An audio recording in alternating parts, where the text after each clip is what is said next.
Alright, kids, it's time for another Adventures in Retail story. Today's story takes place a few years into my tenure at this store, and I was pretty experienced by that point. I was actually the most experienced person there because we had a lot of turnover, but we had this guy who had been coming in for a few months or so, I think, that like every day he would come in and send some faxes.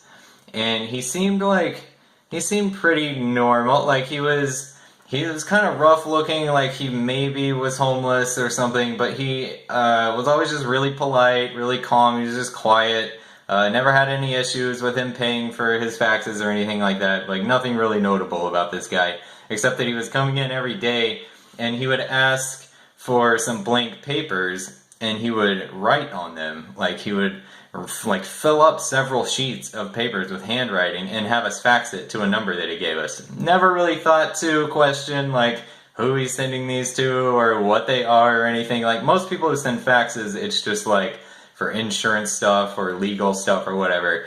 The only person I've ever seen send handwritten notes through a fax on a regular basis, but didn't think too much of it. Then one day we got a phone call from the FBI.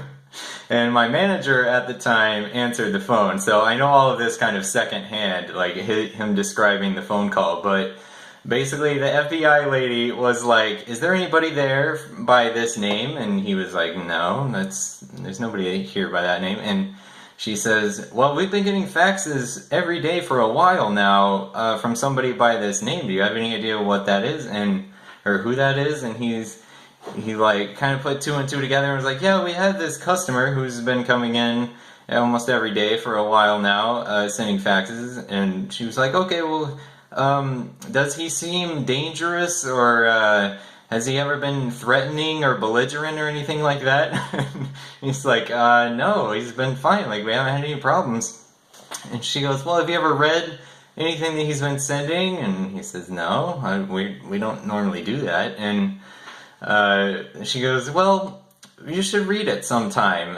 It's pretty interesting." So, and then I think she said, like, if we ever have any issues with him, to call them. And we're like, okay, so now we're all freaked out about this guy. Like, what's going on? Why is he sending faxes to the FBI? And why are they, like, asking if he's dangerous or anything like that?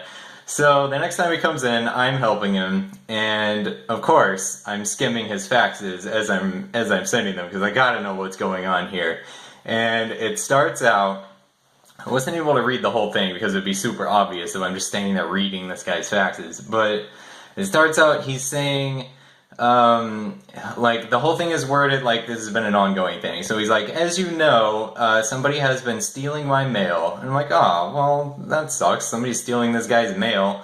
I don't know why he's faxing the FBI about it instead of just calling the police or whatever. But and then he says his reasoning for thinking somebody's stealing his mail is that he entered a mail-in sweepstakes and he believes that he won. He didn't give any reason for why he thinks he won. But he hasn't received his winnings yet, so he's convinced that somebody's been stealing his sweepstakes winnings from his mailbox. So I'm like, okay, well that's weird, this is weird facts. But then it goes on, like on the next page, I catch the phrase, like, secret facility or something like that. And he was talking about, like, "As I've explained before, I was kidnapped by government agents and held in a secret facility." And he talks about how they did experiments on him and he escaped and now he's in hiding from them. And I'm thinking like, why are you sending faxes to the FBI then if you're in hiding from the government? They are the government. But in any case, this is what he was faxing to the FBI every day. Just trying to catch the guy stealing his mail, trying to avoid those non-FBI government agents. And yeah, it didn't go on for very much longer after that. It was, he kind of just stopped coming in. So, I don't know, maybe they got him again. I kind of, like, I feel bad for the guy because obviously he's just not well and could be spending his time and his money much better than sending faxes to the FBI. But there's always that chance that he was right.